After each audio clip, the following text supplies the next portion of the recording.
Assalamualaikum warahmatullahi wabarakatuh. Kita mau masuk sholat zuhur misalnya. Sebelum zuhur itu ada sholat sunnah. Ada 4 rakaat. Bisa dibagi 2. 2 rakaat, 2 rakaat. Kalau nggak sempat waktunya untuk 4, bisa 2. Hadis Ibnu Umar. Sebelum asar ada 4 rakaat. Rahimallahu mra'an shalla qabla al-'asri arba'an. Misal salat mutlak. Malam misalnya ada tahajud. Kita ingin coba bangun tahajud. Nggak usah yang tinggi-tinggi dulu. 2 rakaat aja dulu.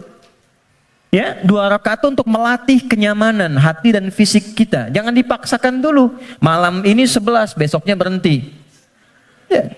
Dan nggak usah panjang-panjang dulu. Saya selalu mengatakan kalau pengen tahajud dimulai, maka mulai dengan 2 rakaat tahajud, 1 witir. Ya, dan gunakan surah paling favorit yang bisa kita ucapkan, kita bisa bacakan. 3 kul kan? Dari wajahnya tuh kelihatan. Rakaat pertama, qul a'udzu birabbil falaq, al-falaq. Ya kan? Antum kan nggak jauh dari Al-Asr, An-Nasr, Al-Kautsar, Al-Falaq, An-Nas, Al-Ikhlas. Pada ikhlas semua tuh. An-Nas. Tutup witir dengan 1 rakaat, Al-Ikhlas. Ikhlas. Saking ikhlasnya cuma 1 gitu ya. Oke. Oke. Coba dulu itu. Sampai jiwa kita merasa bosan, nyaman jiwanya. Tapi kan kita mulai merasa bosan, masa ini terus? Besok kan jadi naik kan? Jadi 4, terus tambah ad-duha, al-insyirah. Lama-lama menikmati. Nah, ketika menikmati itu yang disebut dengan halawatul iman, nikmatnya beriman. Sudah pengen pindah surat. Kalau para penghafal Quran tuh adik-adik RKM biasanya murajaah. Al-Baqarah, Ali Imran, An-Nisa, biasa. Tapi kalau sudah paham esensi tahajud, yang dibaca itu kadang, kalau sudah mengerti, surat yang sesuai dengan kebutuhannya. Itu tingkat tertingginya. Misal, sedang ada persoalan yang berat ke jiwa. Nggak harus tinggi-tinggi. Baca rakaat pertama ad-duha, kedua al-insyirah. Kita nggak harus tinggi-tinggi. Dan kita merasakan itu. Pengen membangun hubungan baik dengan Allah, pengen taubat gitu kan, pengen mendekat, pengen jadi ahli surga, baca surat Az-Zumar misalnya. Pengen husnul khatimah, bacakan surah Al-Fajr misalnya. Ya, kan di penghujung ayatnya, ayat 27 sampai dengan ayat 30. Ya kan? Sampai terasa kenikmatannya. Itu yang dimaksud dengan wa yuqimunas shalah. Dan tunaikan dengan khusyuk, dengan merasakan itu. Ya. Ini poinnya. Jadi, mengerjakan amalan takwa pertama dengan menunaikan sholat, itu bisa mencegah nafsu. Supaya tidak liar.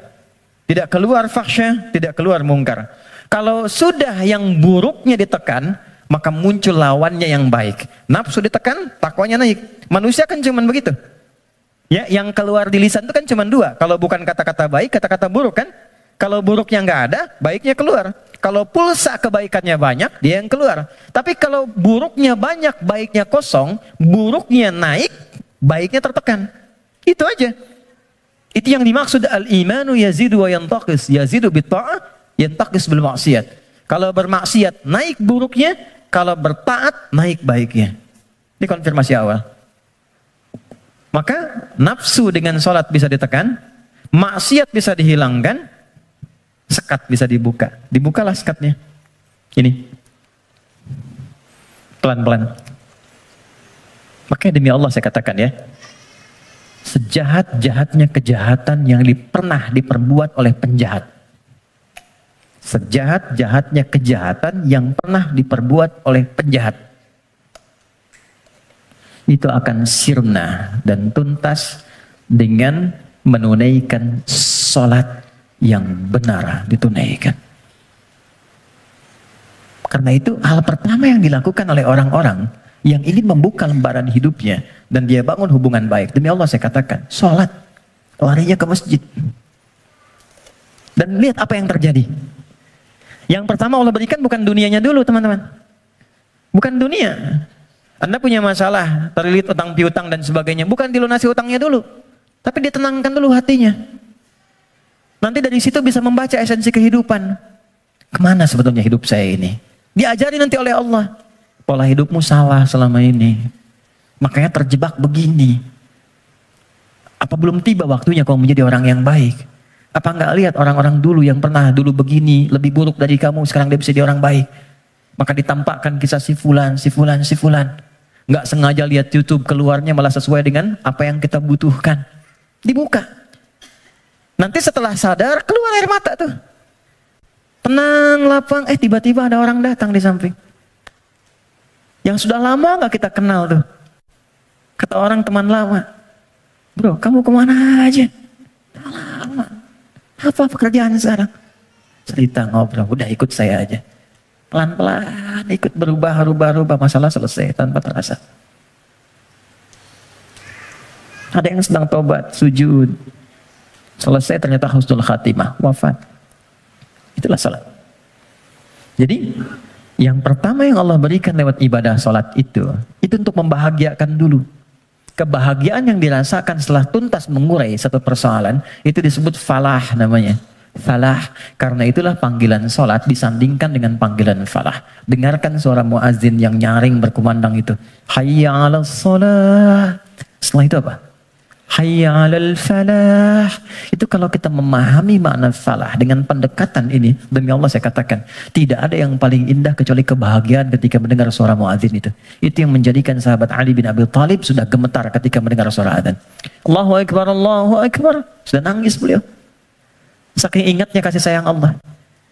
Tiba panggilan yang saat didengar oleh gunung. Kalau paham gunung itu mengerti bisa hancur saking merasakan nikmatnya dari Allah. Karena saat itu ada amalan yang kalau dosa bisa diampuni, permintaan dikabulkan, masalah diselesaikan. Salat. Kalau paham dengan ini, gak ada orang meninggalkan salat. Yang ada pengen salat terus. Pengen salat.